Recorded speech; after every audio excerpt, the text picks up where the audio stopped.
So you want to move to Linux, maybe because you don't like Microsoft, or maybe you don't like where Windows is headed, or maybe you just want to try Linux, or maybe you care about privacy.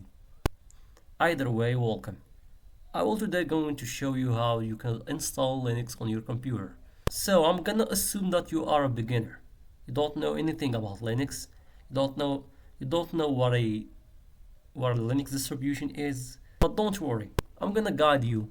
So Linux is not like one operating system. It's a lot of operating systems. To make sense of that, there is like different versions, or in other words, distributions. And these distributions, each of them functions differently from one another.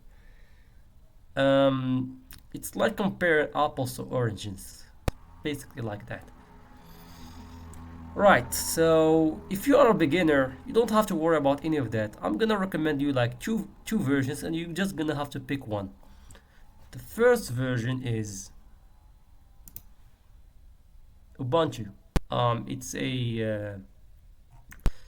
It's a really good Linux distribution. It has everything working from the box. You don't have to like tinker a lot to make it work. You can even it has basically everything that you need. The next version is Linux Mint.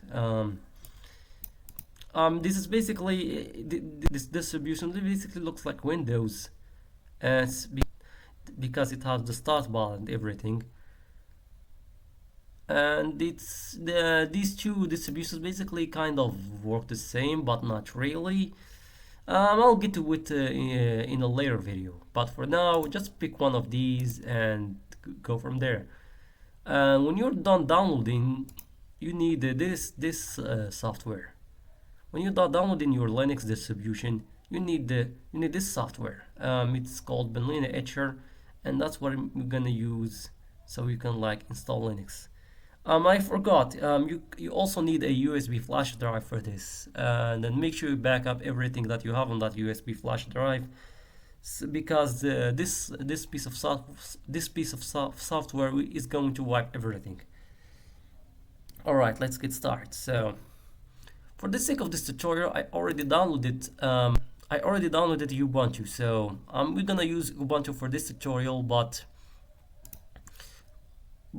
yeah, but you can pick wherever you want, and it's gonna be almost the same. So all right let's let's begin. So first of all, I'm gonna go ahead and open your Woolly Nature.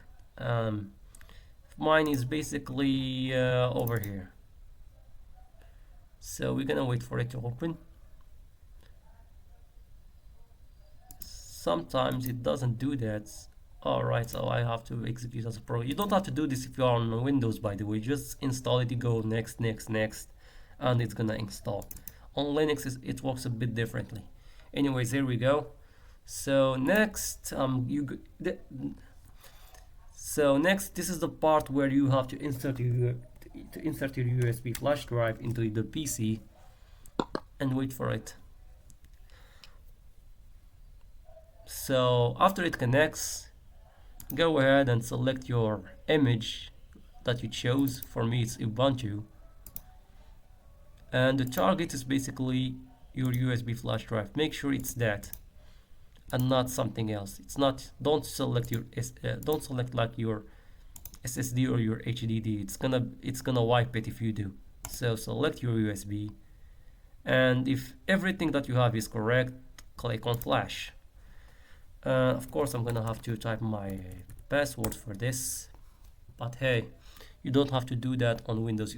On Windows, you just go ahead and press yes or something. I don't know. I have used Windows for ages, but yeah, you're gonna wait for this to flash.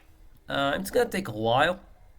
Usually because Ubuntu is a big image. Not gonna lie, it's a 4 gigs. But hey, I'm gonna cut the video, and when it's done,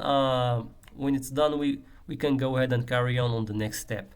After you finish with that, You'll have to shut down your PC and go to your BIOS menu. If you don't know how to do that, look up some tutorials on YouTube how to do that. Basically, you'll have to put your flash drive at the top of the boot priority. Anyways, after you're done with your firmware flashing, all you have to do is plug your USB in, go ahead and restart it. Wait for it to restart. For me, it's gonna take a little bit of time.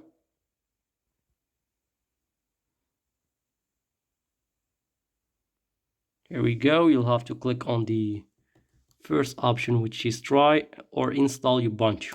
You'll click on enter. The installation is actually pretty straightforward, but let me show you how you'd install Ubuntu, since you're gonna do it for the first try. You're probably gonna do it for the first time.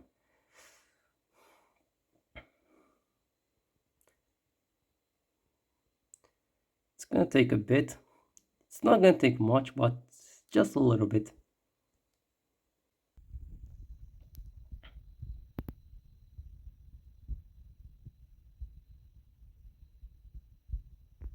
Oh, I can see the cursor.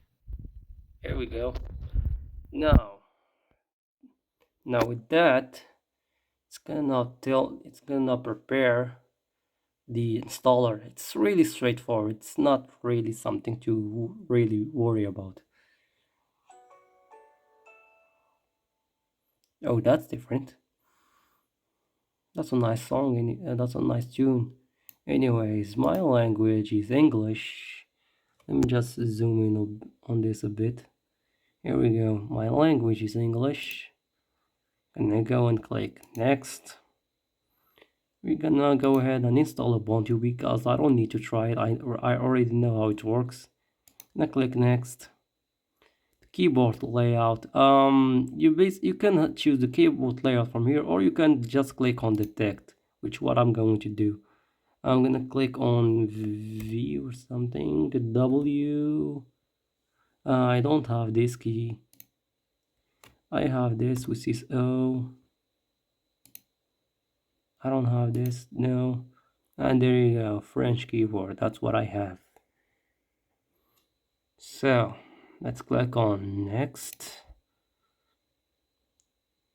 No wired connection detect. Of course, we're gonna connect to the Wi-Fi, which I need some couple of seconds to connect to, so I'll be right back. All right, I have connected to the Wi-Fi network. Now all I have to do is click next. Yeah, sure. Update.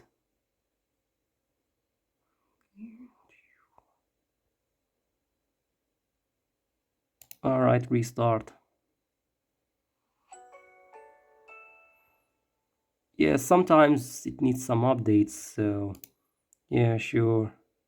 We'll go with this again, I guess. And W, no, yes, no. Here we go. Next. We already are connected. So this is an important. So this part is important. So the default installation for this version, if you're using Ubuntu, the default installation basically you're just gonna have the essentials, just the web browser basically. So it's basically it won't have like the extra software. But if you need the extra software, you need to do this. For my case, I really don't need the office tools, so I can get them on my own. So I'll show it to you how you can do that in the next videos. But for this case, for my case right here, so I'm gonna just gonna go with the default installation, which is basically the minimum installation previously. These ones are your third-party software, basically proprietary software, your Wi-Fi drivers, graphics card stuff. You need to check on that, especially if you have an NVIDIA graphics card. If you're on AMD, the drivers are installed by default because AMD drivers are open source. So yeah, check on this anyways. If you have a laptop, you'll have to check on this anyways. You'll probably need them for your Wi-Fi card and stuff. And you'll need this one as well. This is basically the video codecs for like Like when you go to the YouTube, if you don't have this installed, videos may not work. And if you are like watching like movies and stuff using like a media player, the video may not work. So it's a good idea to check on these two options. You're not really losing anything. Anyways, click on next, and I'll install. Oh yeah, this one is also important. If you have Windows and you're like planning to do dual boot, you can do that.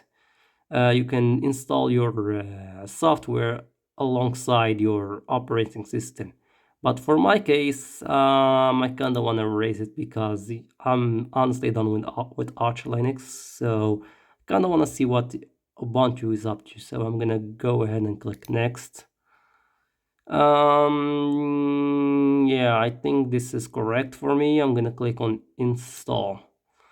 You're right, this is correct for me. Your time zone might vary, but it'll automatically detect your time zone, so it's not really an issue. So if not, you can just select it from these tabs here. Anyways, click on next. Your name, sure. Let's do Ace. Why not? Let's just remove this and call this just Victus. Username, yeah, that's correct for me. And for here, you have to choose a complicated password. For me, I'm just gonna type my password. I'm gonna cut it so I can like check, so I can like type my password like really quickly, and I'll come back. All right, I have typed my password. Now it's gonna, you make sure this one is ticked on. Require my password to log in. If it's ticked off, you probably won't need to use the password, but for security reasons, keep this ticked on. Active the directory. It's okay to if you leave that off. If you need that on, you can have that on, but usually it's okay to leave that off. Next, let's do dark theme. Why not? We'll customize the accent layer, so I'm gonna keep that next. And there we go. It's now gonna install. It's not gonna take a long time. It's just gonna take a few minutes. I'll come. I'll come back to this once it finishes install. Watch once it finishes installing. And there we go, it just installed really quickly. It took around 5-10 minutes. It wasn't really that long. You have the choice to continue testing with running Ubuntu off a USB, but yeah, it's installed, so we can just go ahead and click on restart now. Right, let's dim this a bit. And here it tells you please remove the installation media, then press enter. I'm just gonna do that and enter. Here we go, it's now gonna reboot into our new installation. Now it's gonna ask us to connect our account. It just rebooted, by the way. You can connect your Google and Microsoft wherever. For me, I really don't care, so I'm gonna just skip this. Help improve Ubuntu. To be honest, I really don't want that, so I'm gonna press on no and then click next. Location servers, that's a good thing that it's disabled, because really it's really good for your privacy. Next, and that's it, I guess. So let me get a screen recorder, then I'm gonna show you what's next. All right, now that we have installed our new system, let me show you a little bit around the UI. It's something to like. It's good to remember this. So in here you can like access your quick settings like your Wi-Fi, your Bluetooth, your power mode, power profile. Can like go power saver, performance, you know the drill. The dark side, if we can like switch from dark mode to light mode, and this will affect any app that you use, by the way. This airplane mode is night light, which basically dims the screen and basically makes the screen a little bit yellow. There's your brightness, your mic volume, your actual volume here. For and this is the and this is how you take a screenshot. This is for your settings. This is to lock the screen, and this is like your power menu. You can shut down, restart. It's really simple. It's really straightforward. It's not really something to worry about. For settings, there are like, here are your settings. This is like your about, your system information over here. You got like the power, your power like performance here. You got Wi-Fi settings. You can like play around in here, see what settings you want to change and stuff. And this one is your application menu, because since now we did like the minimal install, we only have these few apps. But once we get more apps, this stuff is gonna fill up, and it will become like pages, and we will have pages. Basically, like on Android, when you like fill your apps and you get another page, this is basically like that. This is basically like that. For the next video, I'm gonna show you how you can get the software. Spoiler alert, you're gonna use the App Center to get it, but there are other ways to get software. So for the next video, I'll show you how you can get software on Linux. So I'll see you guys on the next video.